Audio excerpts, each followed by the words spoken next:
Hello, hello. Today it's a bit of a different setup. We are looking at my art creation desk. And today, because I just saw Avatar Fire and Ash, I'm gonna make some Avatar Na'vi inspired jewelry. Full disclaimer, I know James Cameron took inspiration from real cultures within our real planet Earth. However, I'm just saying that these are going to be Na'vi Metakaina probably inspired necklaces.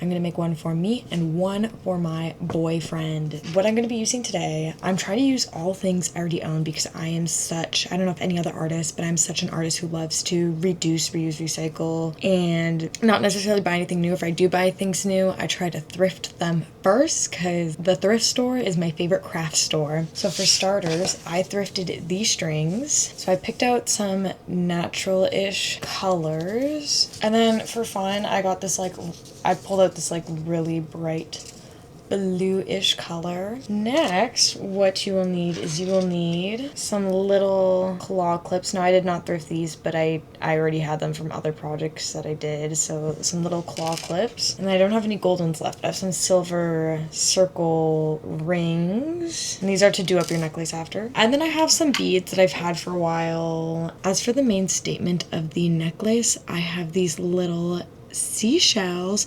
So cute. So let's get started with this necklace. Also, again, as another side note, when you make a necklace out of string, always make sure you use so much extra string than what you need.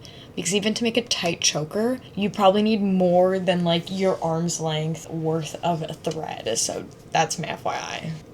As I cut string, I actually want to have one more final disclaimer. I will be talking about the movie, so if you do not want spoilers for any of the Avatar movies, then don't watch this video, because I will be talking about every single Avatar movie, probably. Alright, so I have 6 pieces of string cut. However, we do not need all 6 of these for one necklace. I will be dividing them in half to make 2 necklaces, as mentioned. I just spent 10 minutes untangling thread. But let's get to the necklace. So now that we have our 3 pieces of string that we're going to be starting with our first necklace, you are going to take your first piece of string, find both the ends, then you're going to fold the string in half in order to find the exact center of the string. And you're going to loop that through your metal ring so it's inside.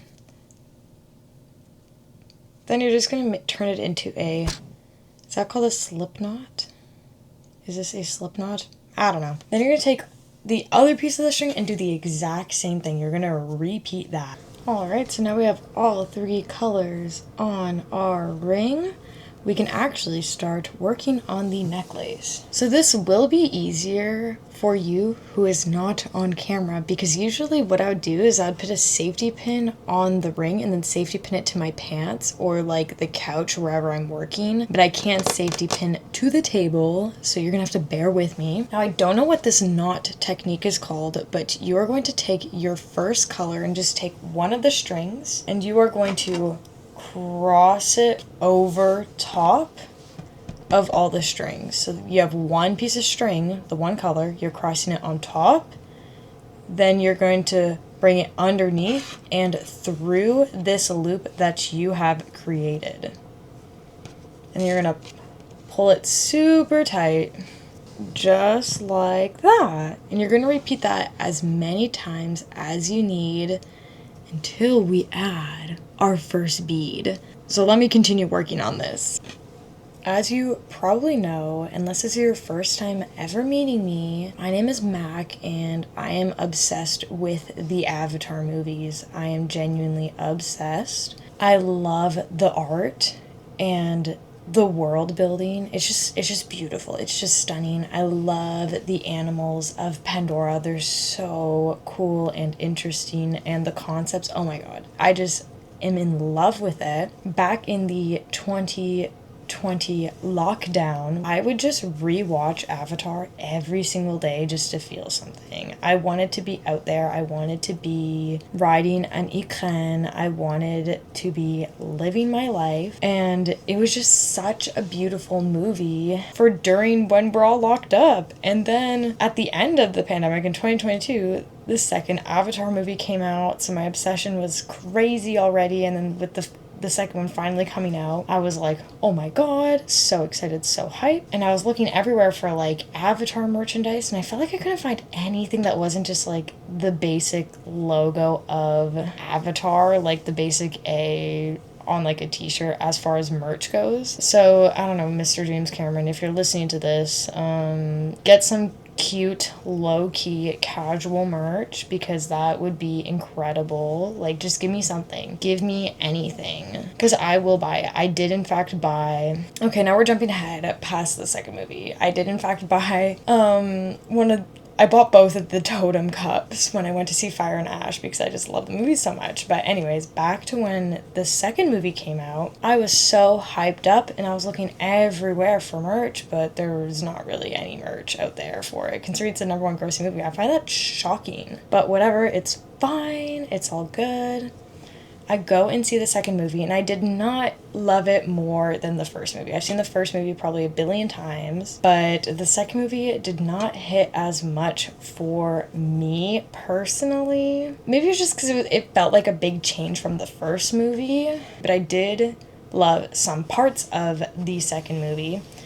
I loved, again, continuing off the world building, I love the world building of the Metkayina clan and all the water Na'vi. I found that to be really cool, and seeing how, like, different Na'vi evolve depending on environment, like people, like animals. I think Soraya is the cutest. She is my baby. I love Soraya so much. She is so stunning, and she's so, oh my god, I just love her. She's so cute. And so seeing her and Loak's love story, I just thought that was really cute. And it's just like, you know, the parallels to Jake and Neytiri, obviously being a bit different because Jake was an Avatar, not Na'vi, blah, blah, blah, blah, blah. I also love the Tulkun.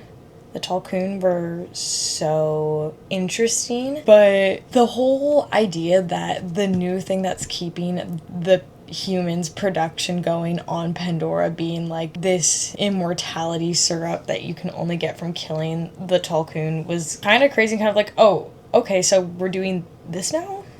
Okay, sure.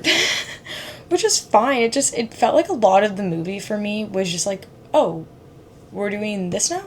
Okay, I guess. Sure, why not?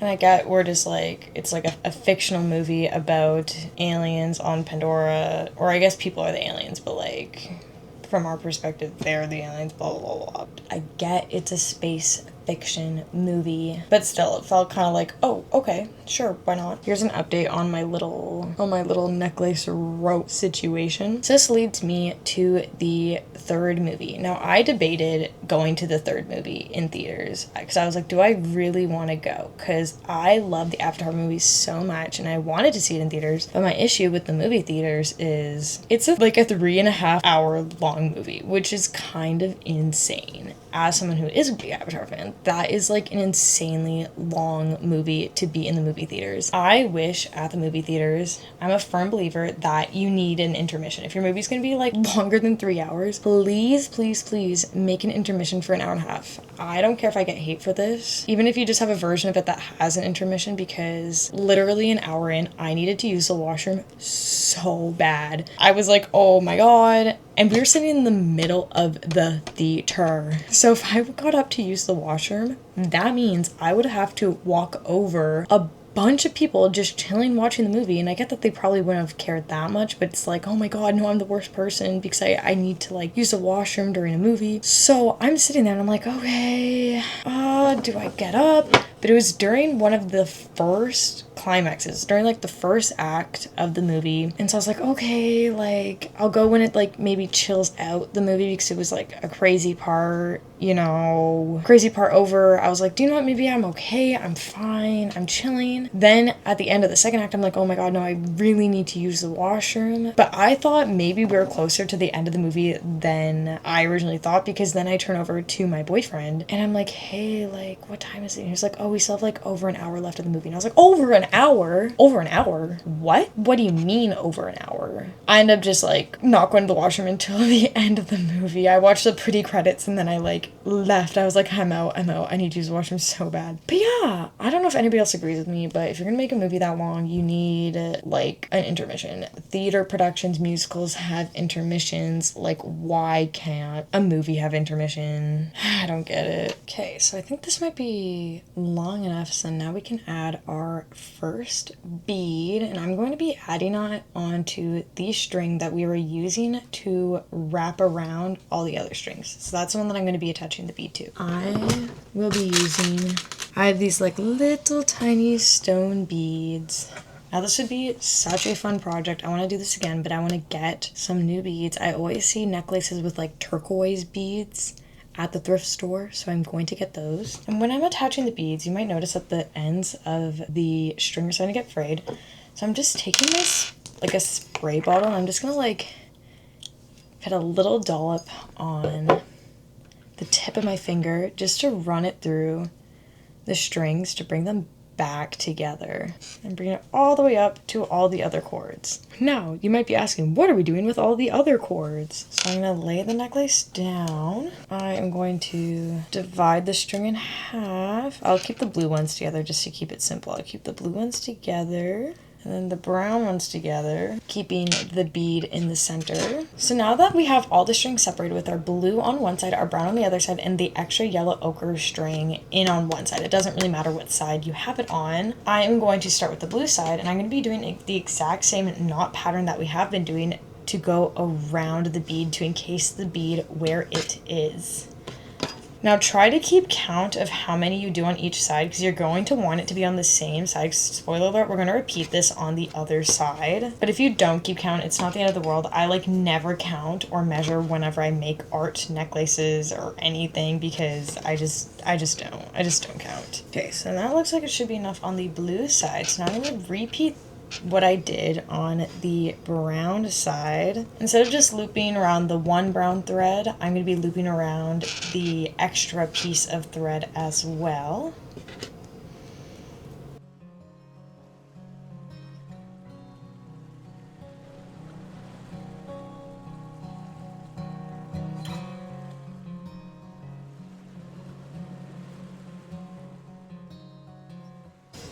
Okay, so now that we have the little cord started on each side, I'm going to take the brown side, I'm going to pull all the cords back together, taking this brown piece, and then I'm going to loop it over all of them.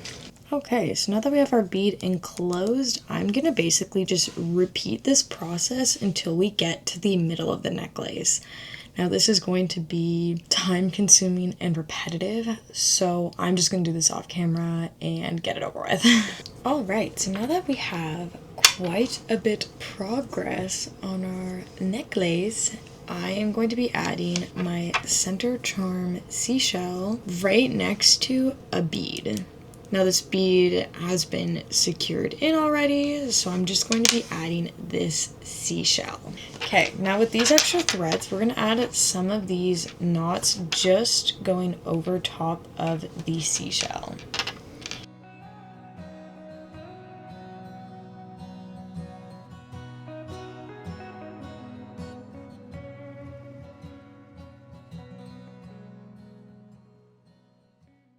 You don't need too many, and then once they're all done, you can secure the seashell in.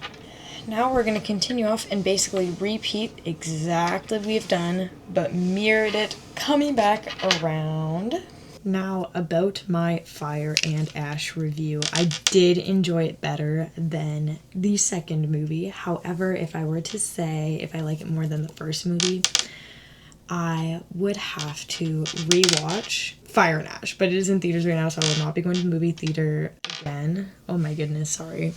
Sorry about the beads clanking around. But yeah, if I were to say it's better than the first one, I'd have to see it again. Currently, I think the first one just has a special place in my heart as like being my favorite movie for a very, very long time. Some things that I really enjoyed in Fire and Ash was I thought the comedic parts, like the jokes, I thought they were so funny. I thought the comedic timing was actually really good, especially Quaritch. I thought Quaritch was so funny in this movie. Varang, new character, new lady, new baddie. She is stunning. She is lovely. I wanted to see more of her. I feel like we did not see enough of her throughout the movie, especially because she kind of just became Quaritch's love interest near the end, and I was like, I really want her to do more. Like, I feel like it felt like the men in the movie were supposed to be the main characters, but all the women were far more interesting. Like Neytiri, Ronal, the mother. I thought oh my god, crazy. Spoiler alert, again, I've already given spoiler alerts, but like, I got the spoiler before I watched the movie that her son dies, but her dying was crazy, actually. That was crazy to me. I did not expect to see her die, especially because she has been pregnant and then her giving birth before she dies, and Neytiri then in the final battle just having like literally a newborn child. Crazy. Like, that was insane. When that was happening, Neytiri was like, push! My boyfriend turned over to me and like whispered like, I love seeing women support women, and I thought that was absolutely hilarious. Now, I personally did not really enjoy the romance between Spider and Kiri. I don't know, maybe I'm like a big slow burn fan, so I just am like, maybe we could have given it more time. Maybe we could have given it more time before seeing that. Also, Spider, like, becoming half Na'vi because of Awa. Again, it was just these things that were kind of crazy. Maybe I'm just not a big Spider fan. I don't really like Spider that much. He sometimes bothers me, but I know that's not an unpopular opinion. I guess I just wasn't expecting him to become so prominent within the story. Like, he felt like he was the reason why, well, he was the reason why that, like, Quaritch and Jake were having these weird, like, fighting and then, like, helping each other moments. They were constantly going from, like, oh my goodness, I hate you, to, like, the kids, our kids, oh no. I think Quaritch may get a redemption. It kind of feels like they're trying to, like, maybe hint at that he's gonna get a redemption arc at some point. I'm not sure, but it kind of felt like that. So here's just over half. The sun is going down right now, so sorry it's getting darker, but here's exactly half of the necklace. So I'm going to finish up the other half and then I'll show you the reveal.